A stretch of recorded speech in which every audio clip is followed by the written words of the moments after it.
So,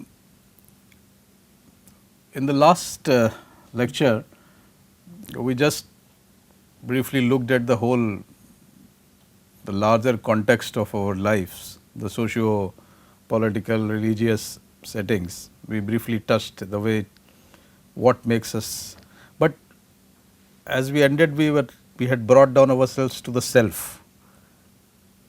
So, if a human being belongs to society, so what is the society made of? It is made of other human beings. So, the question of self and other is the basic question which keeps us going, because we do not work in isolation, we do not earn in isolation, and we have to really keep changing, and we keep changing with other people in our relationships. So, what I will do in this next 15-20 minutes, let us look at the way the psychology, the pop psychology looks at life. Some of it is science has proven, some are the results of the psychological surveys and the psychological questionnaires and studies which have been done across. They have been picked up randomly from the articles in free domains, but it will be interesting if you may be knowing a lot of it, you may be experiencing a lot of it, but still try to just peep in deeper into it. You see this is a game which was very popular, Pokemon, and people were trying to catch Pokemon and going for hours together and getting into the network of streets to catch one Pokemon. Why were they doing it? What was the, I mean, we know the whole silliness of it, that you have a mobile and you have and you just go, and these are like Pokemon clusters everywhere, and then you go and find out, and it will tell you where the next Pokemon, you just go capture it. What was it? It was this kick. Why do people go high on drugs? Why do people want to drive their car fast? Why do they want to do a bungee jumping and get into the wheels and the wells of death and everything? What are they doing? They are just doing what these kids are doing. And what are these kids doing? If you look at it, there are these two kids who are they trying to solve some puzzle there, or trying to fit in some number, or maybe they were just playing a game where they were catching something, but the whole excitement is one of achievement. Where does it come from? Is it taught or is it inherent? You read this word called dopamine. Dopamine is one of the chemicals, look at this, it is one of the chemicals, neurotransmitters. The others are serotonin and acetylcholine. Dopamine is a neurotransmitter which actually manifests itself in the reward pathways of the brain. These are the structures of brain. If you want to know it, I can mark it. So, reward pathways are, these are the structures of the brain like nucleus accumbens, ventral tegmental area. This is a signaling agent in the brain that pushes us to do certain things. It is always, dopamine pushes you to explore, and that is the tendency of human beings right through the history. The tendency of human being is to go and explore. Now, whether this exploration, the things you try a new dress, you try a new car, or you try a new food in a restaurant, it all depends whether you are going to try it next time. It all depends whether your brain has perceived it as a reward or it has perceived it as a punishment. Now, when I am talking of punishment, I am not talking of those corporal punishment. I am talking of the displeasure, the feeling of discomfort. Now, this feeling of discomfort vis-a-vis feeling of pleasure. So, most of the acts are decided by whether you have had a pleasurable experience with certain act or you have had a discomfortable. And how does it happen? Because all your experiences are gone into the memory. This is stamped in memory, as it is written here. gives animal the motivation to repeat pleasurable experience. So, your mind is actually looking for that excitement and pleasure all the time, all the time. But when people get bored with the same pleasure again and again, gives less and less kick. So, then you have to explore for the new things. So, that is the inherent push in your mind which has evolved over years. And this is another thing which is, so there is a reward detection, there is a goal representation, that all acts are assessed on the hierarchy in the value system of reward. And then obviously, there is a whole cycle of calculations which go on, computation which goes on the brain to make you either do certain things or avoid certain things. But there are certain things which have emerged with the scanning of psychological behavior through various studies and all. I have clustered them, picked up various sources. I just want you to just identify and maybe just it will give you a click in your head, oh man, this is true. Because unless we understand this whole functioning, we will not know what we are going to do and with the further stuff. So, we cannot, some of this may sound very, very commonsensical and everyday life, and you may wonder why am I telling you. But as we progress into this course, towards the mid you will realize why I was telling you this. This is our behavior. So, this is not something which is esoteric and coming from for somebody else. The last lecture which I talked was our life. This is our behavior. So, just go through it quickly. We cannot avoid food and sex and danger, and this is if food, sex associated with sleep and thirst. We live by this. If any of these thing is disturbed for a prolonged period, you know what are the consequences. You will end up in a hospital, be it a psychiatric hospital or a medical hospital. Danger. We all do risk taking in some form or the other, don't we?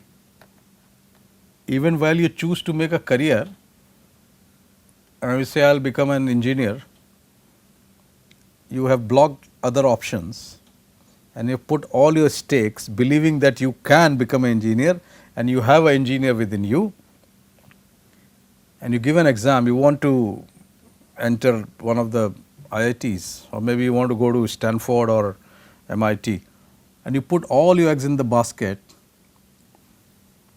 still you may not succeed, or you may. If you succeed, then you try to take more risk, maybe in future career, but still it is a risk taking, because if you have invested 2 years or 1 or 2 years or 4 years of your studies to get into a center, and nobody guarantees that. So, the risk taking is there. To avoid this feeling of risk taking, there are a lot of structures which have been created. Imagine on a road, if people are free to drive on whatever side they want, it is a huge risk. So, the system has evolved that you drive on the left or you drive on the right or whatever things, and there are certain mechanisms and rules have to be followed to control this risk. But so people, when they live a very, very regulated life, they do the other things. So your mind is pushing you to explore danger. You have to. You can't escape that. That is built inherently. Most of the things, we will talk of neuroscience, we think, but most of the decision making which appears conscious is actually after the unconscious mind has already decided on it. And as I said, dopamine makes you addicted to seeking information. The danger exploration has come to us from the evolution, and the question is that if the primitive man was not going to explore, he had to, because he wanted to hunt and get food, get his safe home and get his safe pastures. There was no way, unless if you keep sitting and you really do not do anything, then probably all this evolution and all these technological advances. I mean, imagine Wright brothers taking off the first flight, or the steam engine, or somebody learning driving for that matter. You would have learned driving. All that is actually in some form is like exploration, a little bit of danger, but you still, the danger is not just only for the kick. The brain pushes you to do that thing because brain wants the information of that new thing. Because brain is in a bad habit of this, of having more information that you can process. But why does the brain want it? Because brain wants to get everything what the senses can see, what your eyes can see, what you can hear, what you can touch, what you can smell. You will want that information because brain wants to have all information for survival.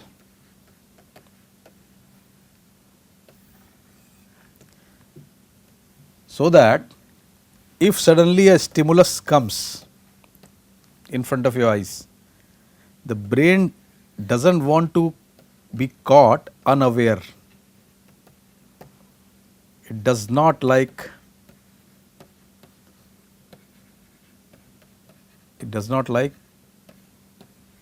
surprise.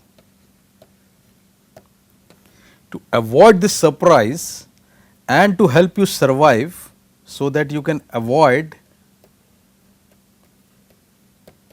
threats, it chooses exploration. So, if the brain gets a chance to get an experience of something new, it will do it, it will try to push it. You may not do it, is a different question. That may be your conscious brain which has more inhibition, it inhibits. We will talk about it when you talk of brain.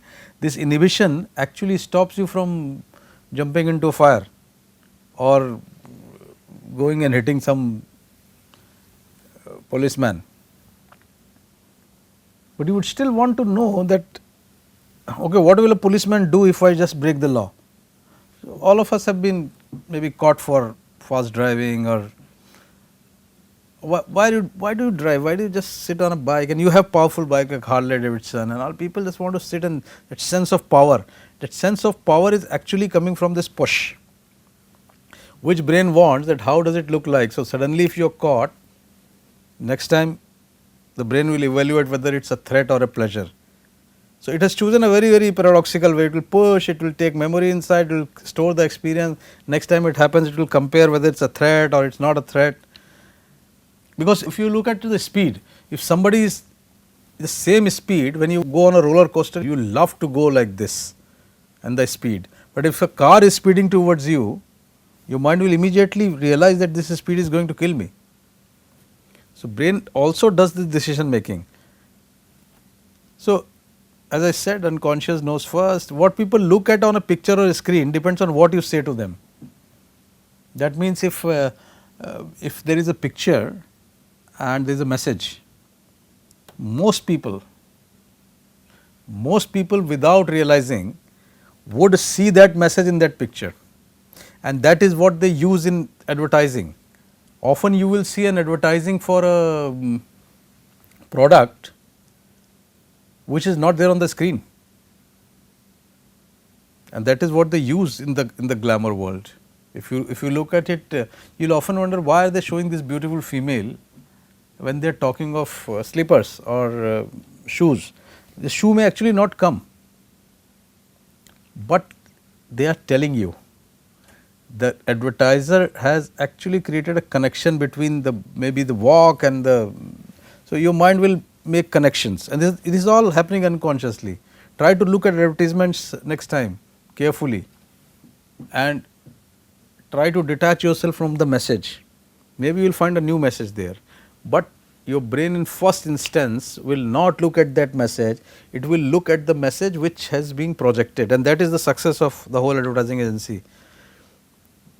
So your memories are not like some things written on stone, they are dynamic memories. Memories which you had as a 10-year-old may change at 40, maybe the core remains, lot of superficial, the frills changed, So, if you want to really change a habit, how do you change? If you keep telling, and this is a big question which happens in education and in families.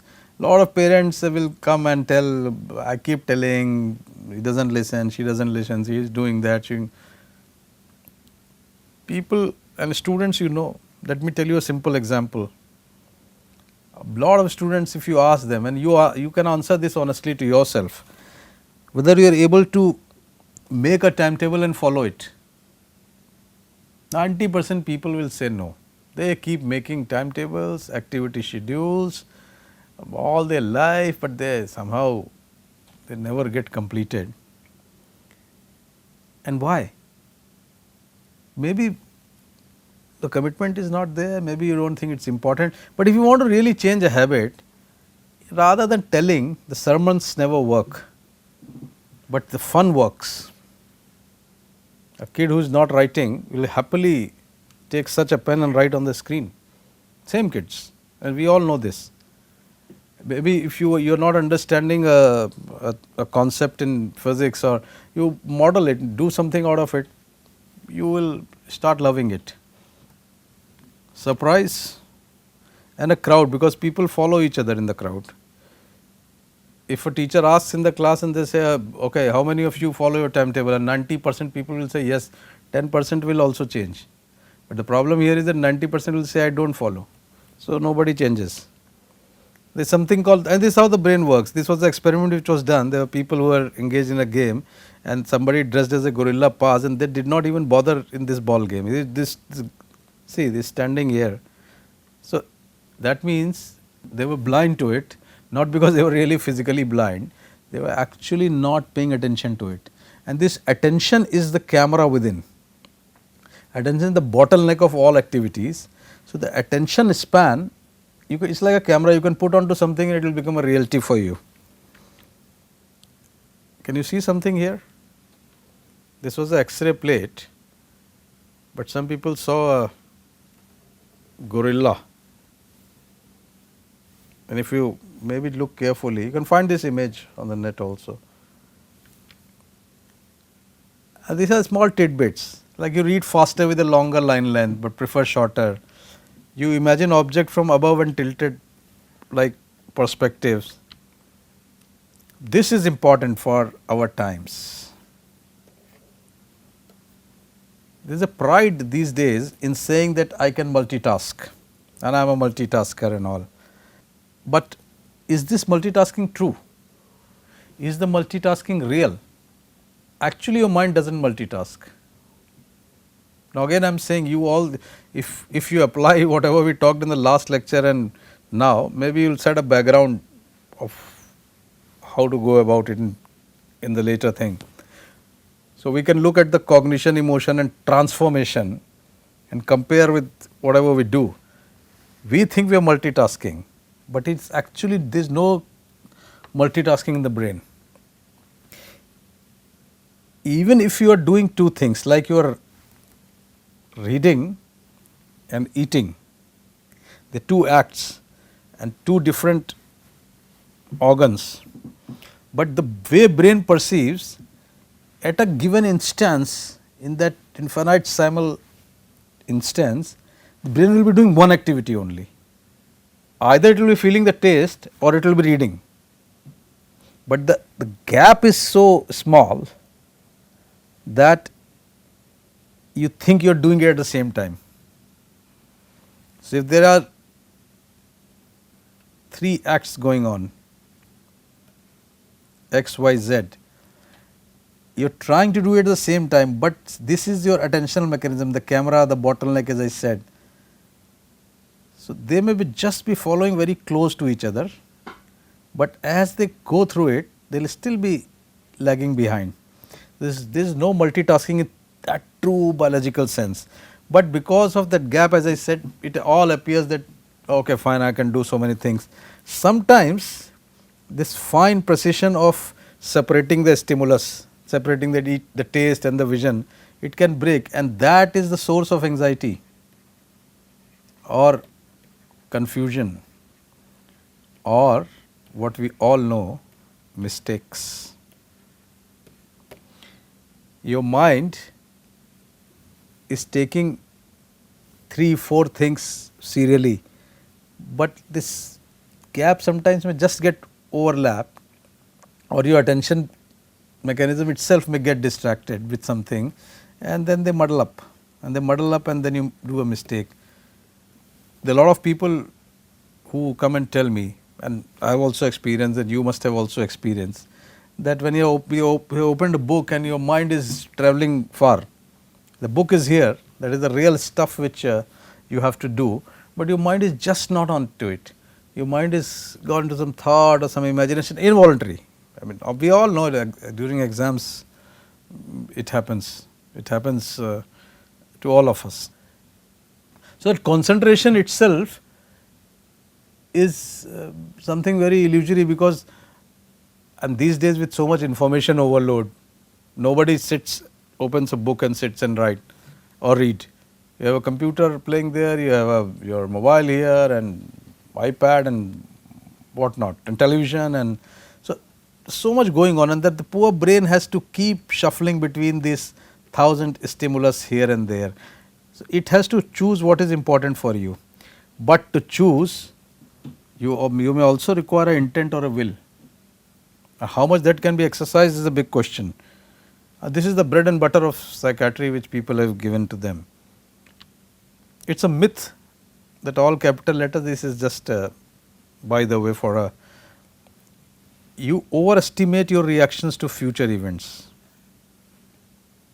The peripheral vision, while you are doing something, the television is playing, you still have something going on. As I said, there is too much information.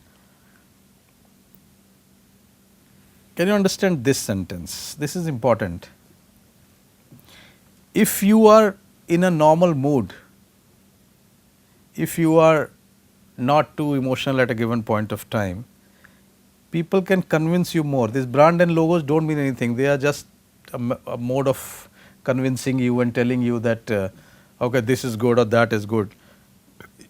They appeal you more when you are sad or scared. So, the reverse has also been used. You see the pictures of cancerous throat and all that on the cigarette. So, they are trying to use it, scare you.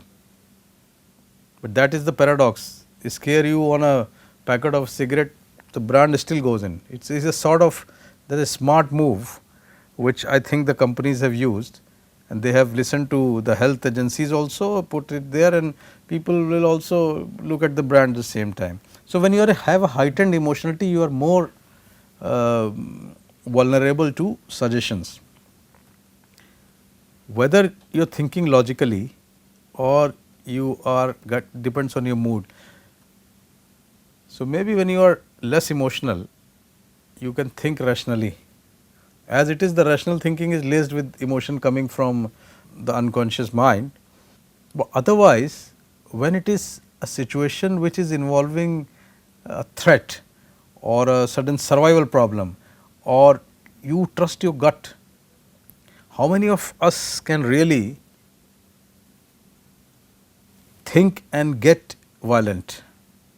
How many of us? You try it. Next time when you get angry at somebody, do not immediately express your anger. Just sit, wait for 5 minutes, take few deep breaths, have a glass of water, and then call that person or meet that person and show your anger with a completely chilled mind. Or if you want to really hit somebody, which you want to do, like people do on road rage, I sometimes tell them that what you should do is, if somebody has touched your bike or somebody has bumped into your car, do not do anything, just take the phone number, come back home, next morning go there and then fight. Try it, and you are always welcome to give me the feedbacks in our interactive sessions which we will plan out. Culture shapes our brain. If you remember, we are talking about that human beings belong to society and human beings make society. It is when we are born, from that point of time, lot of things which go into our head, that shape the networks of the brain and the way you think. I am leaving it here because we will talk about it as when we talk of the neuroscience. It has been a very robust finding in sociological research that whatever group size we relate to is somewhere along 150 people. So, in the huge world, the real ties with you have with people will be 150, maybe 200 people, and rest of it is like acquaintances and other people. So, you are actually living and changing for them. You are actually living and changing. Your work may impact a lot of people to a great extent, but actually you are living for this small group of people. And as I said, that the desire, that power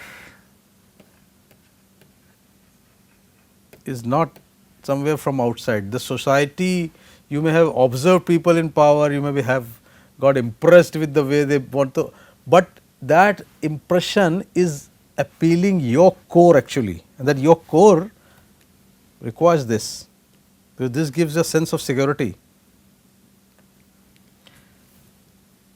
Too much stress results in poor performance. We all know this. There is something called the Yerkes-Dodson curve is like this. Little bit of anxiety, your performance goes up. Anxiety grows more, your performance comes down. So, this anxiety and the doubt and everything, mistakes are within it. We are lazy. Answer for yourself. When something goes wrong by the people, they have a tendency to say that it was a situation which compelled me to do this. But when somebody else wrongs them, it is always the person and not the situation. Think over this. See in the last week how many times you have blamed, or maybe I look at myself, others for what has gone wrong with me. And how many times I have blamed myself when I have wronged somebody. This progress, however illusory it is motivating. This keeps you pushing. Whatever you are doing, it may be illusory, have no meaning, but still. So, given all this, there are a lot more of them, I will just skip through it. I gave you these tidbits and I want you to just put these first two lectures together, try to place yourself in the bigger socio-politics and look at the way we behave. And I will catch you in the next lecture, and then we will take it into a more concrete ways of explaining it on the basis of psychology and neuroscience. But as I said, this was about life and there will be many more things.